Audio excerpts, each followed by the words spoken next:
kemarin saya mendengarkan ada beberapa orang cerita nih. Ada side effect-nya ternyata dengan Clubhouse ini. Side effect-nya adalah ada beberapa teman mereka yang mengalami namanya mental breakdown.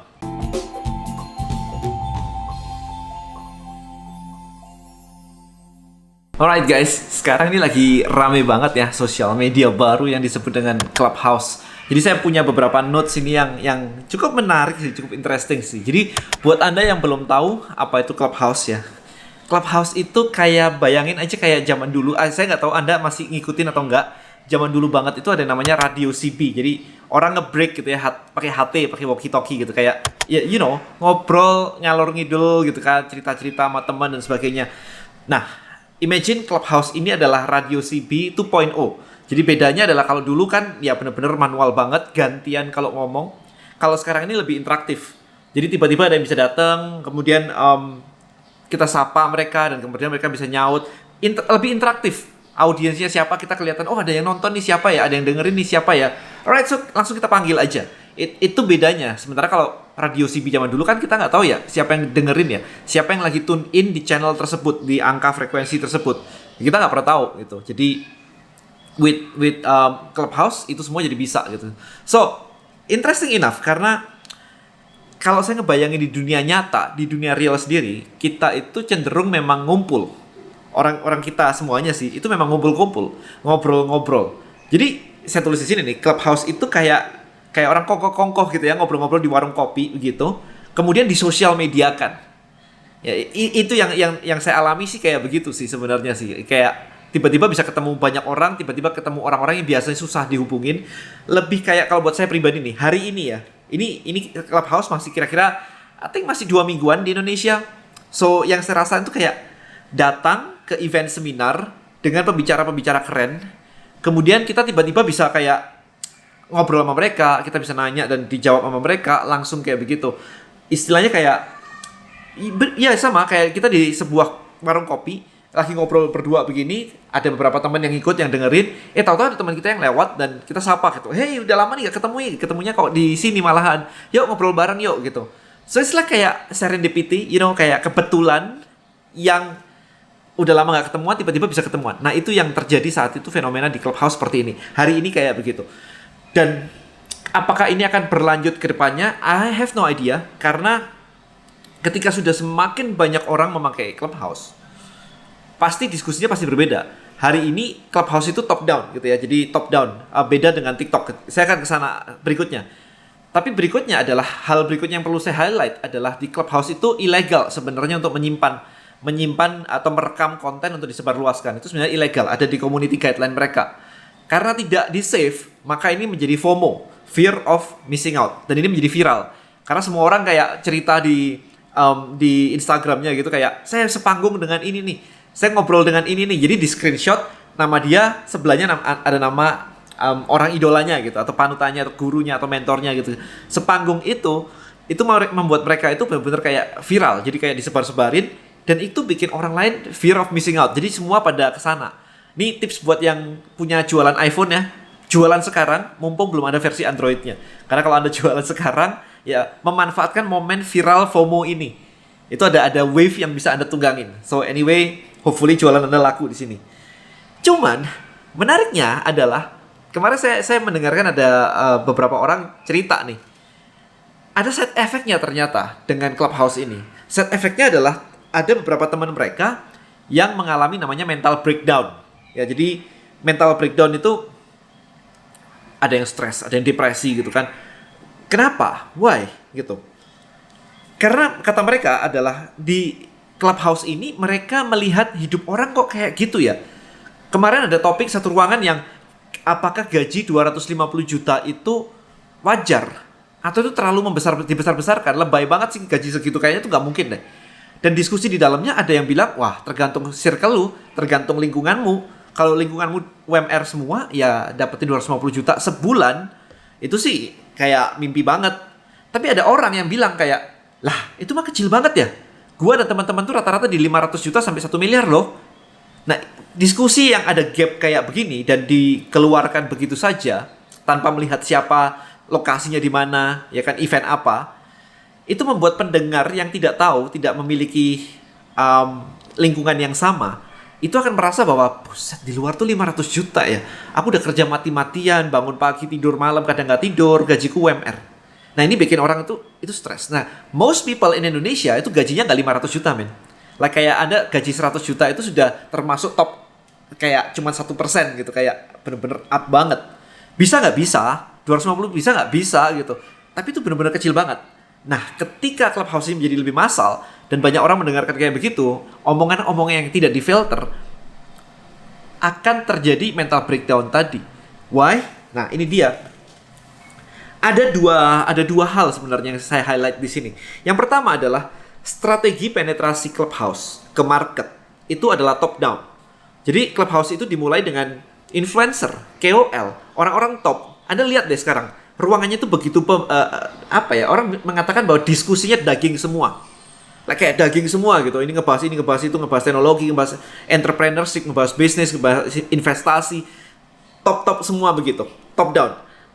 Perlahan-lahan karena yang ikut tuh saling sharing, materinya daging loh dan sebagainya. Ini mengajak orang di luar itu untuk jump in. Mereka ikut mendengarkan. Nah, lama-lama akan ke bawah. Lama-lama orang-orang ini akan bikin room sendiri dengan materi yang lebih receh. Makan pagi apa ya? Sarapan apa ya? Cari pacar gimana caranya ya? Udah mulai receh-receh kayak begitu. Dan itu normal, nggak ada masalah. Karena memang kehidupan kita sebenarnya diskusinya kayak gitu. Kalau Anda diskusi tentang investasi, bisnis, dan sebagainya, itu diskusi di tempat seminar. Ya, kehidupan kita itu sebenarnya kayak begitu diskusinya. Pacar lu gimana? Teman lu gimana? Kalau lu bete gimana gitu? Kayak tadi pagi saya ngikutin, ya bukan receh, agak dalam tadi pagi, tapi istilahnya cuma sekedar kayak gimana ya bangun pagi supaya Anda tidak bad mood, supaya hari Anda menjadi baik. Sesimpel itu, bukan receh by the way. Itu lumayan deep sih, diskusinya tadi lumayan keren sih. Tapi topiknya simple. Nah, itu akan mulai ke bawah, akan seperti itu, dan semakin lama semakin lebih istilahnya lebih receh lagi gitu. Nggak yang bobotnya berat banget harus mikir gitu, enggak gitu. Lebih light, akan seperti itu. Nah, di seberang situ ada TikTok. TikTok itu strateginya dari bawah dulu. Jadi masif dulu, banyak orang pakai filter-filter, bikin prank, bikin entertainment, bikin lucu, ngedance begitu. And ketika marketnya udah rame, mereka mulai akuisisi KOL, influencer. Jadi ketika saya di-engage sama TikTok juga, mereka bilang bahwa kita bisa bantuin supaya trafficmu gede. Jadi trafficnya udah gede duluan. Jadi dari bawah duluan, baru di bawah influencer-influencernya masuk. So that's the difference. Nah, sekarang kalau ada teman Anda punya mental breakdown, saya nyebutnya lagi, itu chicken mindset. Why? Kita lihat nih sekarang nih, parahnya chicken mindset ya. Bukan hanya ketika Anda mau bisnis kemudian tidak jadi action karena Anda punya chicken mindset. The problem dengan situasi ini adalah benar-benar Anda yang biasanya cuma ketemu 2-3 orang ngomong kagak jelas, sehingga chicken mindset Anda parah banget. Suddenly Anda ketemu selebriti di luar sana yang gajinya udah kayak ratusan juta, miliaran. Itu chicken mindset di kepala Anda itu berteriak. Jadi kayak, wah, dia gajinya 100 juta, 200 juta, 300 juta, 500 juta. Saya mah siapa? Saya mah begini. There's the chicken speaking to you guys. Ayam itu ngomong ke Anda bahwa self-blaming. Anda siapa? Anda nggak jelas lah. Anda memang gitulah. Anda lulusan beginilah. Anda kerjaan begitulah. Anda anaknya siapa turun? Gak jelas gitu. Dan itu ngerusak. Destructive self-talk. Itu yang terjadi. Nah, ini yang parah nih. Karena memang di luar sana, most people tuh nggak aware. Anda sekarang aware nggak sih? Kepala Anda tuh ngomong apa dalam hati? Kalau ada kejadian gini, Anda ngomong apa aja dalam hati? Cepet banget itu. Itu nggak aware most people. Saya aware banget karena saya pernah panic attack. Ya, jadi ketika saya panic attack, solusinya adalah saya harus aware saya ngomong apa yang menyebabkan panic attack saya. Kalau saya nggak aware, hari ini masih panic attack. Karena saya sudah ngelatih bertahun-tahun supaya tidak panic attack, maka saya sangat aware saya ngomong apa dalam hati. Itu training buat saya sih lucky enough ya, itu train by God ya. Mungkin saya dikasih panic attack ketika usia saya waktu itu sekitar 30-an, like 10 years ago, lebih dari 10 tahun yang lalu sih. I think 14 tahun yang lalu. Ketika saya kena panic attack 14 tahun yang lalu, kehidupan saya masih enak banget. Maksudnya masih enak itu bukan masih enak sih, istilahnya kayak saya nggak lagi running startup baru, semuanya lagi stabil dan sebagainya, belum ada istri, belum ada anak gitu. Maksudnya saya bisa sendirian ngurusin apa isi kepala saya tanpa harus ngurusin orang lain gitu. Waktu itu maksudnya kayak begitu. Which is itu saya butuh sekitar 9 bulan ya untuk mastering itu semua. Mastering itu meditation dan sebagainya. Jadi kalau misalkan ada teman-teman yang ngerasa kayak di Clubhouse itu bikin stres, mental breakdown dan sebagainya, simple. Ada 2 cara. Oke, ada 2 cara. Terserah Anda ini pilihannya. Yang pertama, Anda pindah ke TikTok. Simple. Karena kayaknya Anda tidak siap dengan bersosialisasi dengan orang-orang yang keren-keren. Ya Anda pindah ke TikTok aja, lucu-lucuan, Anda ketawa-ketawa, selesai. Lucu-lucuan, ketawa-ketawa, selesai. Udah gitu aja hidup Anda kayak begitu. Or, by the way, bukan ngomong TikTok isinya cuma gitu, tapi TikTok banyak isi begitu yang bisa Anda nikmati. Sementara kalau di Clubhouse, Anda tidak bisa mencari lucu-lucuan, karena it's all, ini ya, audio ya. Kita nggak ada visualnya, nggak ada orang ngedance, karena nggak ada gitu di Clubhouse. It's all about audio, jadi mesti conversation. Nah, solusi kedua adalah Anda nyadar bahwa Anda ternyata tidak mampu, mental Anda menerima seperti itu. Apa solusinya selain ngabur ke TikTok? Yang pertama tadi ngabur, pokoknya kayak gitu gue nggak bisa terima, gue ngabur aja. Jadi yang kedua solusinya kalau saya adalah mulai aware dari self-talk Anda. Anda mulai praktekkan namanya CBT. Saya pernah bikin videonya, jadi Anda cari aja di YouTube Denny Santoso CBT atau klik di sini salah satu, right? CBT, jadi Cognitive Behavior Therapy. Anda mulai aware kepala Anda itu ngomong apa sih? Kalau misalkan ada orang bilang saya gaji 250 juta, kepala Anda bilang apa sih? Anda tulis di kertas pakai tangan, guys. Jangan diketik di handphone, tapi Anda harus pakai ini pen. Anda boleh pakai iPad, pakai stylus gini boleh, nggak ada masalah. Tapi intinya adalah Anda harus nulis gitu. Nah, self talk yang sudah Anda tulis tadi, Anda baca ulang. Bagus gak sih self talk Anda? Misalkan Anda bilang kayak saya anak tukang beca, misalkan saya nggak sekolah, saya cuman begini begitu, misalkan kayak begitu. Anda ubah apa self talk yang sebaiknya Anda miliki sehingga memberdayakan. Oke, sometimes sama-sama anak tukang beca dengan nada yang berbeda ketika Anda berbicara di kepala Anda, hasilnya berbeda. Kalau Anda mengatakan Anda anak tukang becak sambil mencemooh, maka Anda akan self-destructive. Tapi kalau Anda mengatakan bahwa saya anak tukang becak, tapi saya fight sehingga bisa membuat orang tua saya yang cuma anak tukang becak bangga setengah mati karena anaknya jadi sukses. Jadi sama, kondisinya sama. Intonasi yang berbeda itu membuat feels yang berbeda. Kayak kita bercanda-bercanda ngatain sambil bilang kayak anjing lu gitu kan, sambil bercanda-bercanda, yang lainnya akan ketawa. Tapi kalau sambil emosi marah dengan kata-kata yang sama, anjing lu, itu akan membuat orang jadi kayak jelek banget gitu. So it's different. Jadi nada, intonasi itu crucial banget ketika Anda juga ngomong ke self talk Anda. So what is your self talk sekarang? Apa Anda yang ngomong ke diri Anda itu apa? Itu yang harus Anda cari tahu. Karena Clubhouse guys, itu hari ini itu networkingnya luar biasa banget.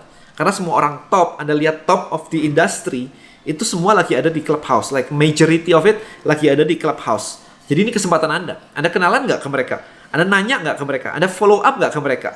Saya ketemu beberapa investor di situ, investor yang gede-gede di situ, ngobrol dengan mereka. Yang kalau diajak janjian biasa itu setengah mati susahnya, email gak dibalas, message gak dibalas, tapi di situ bisa ngobrol.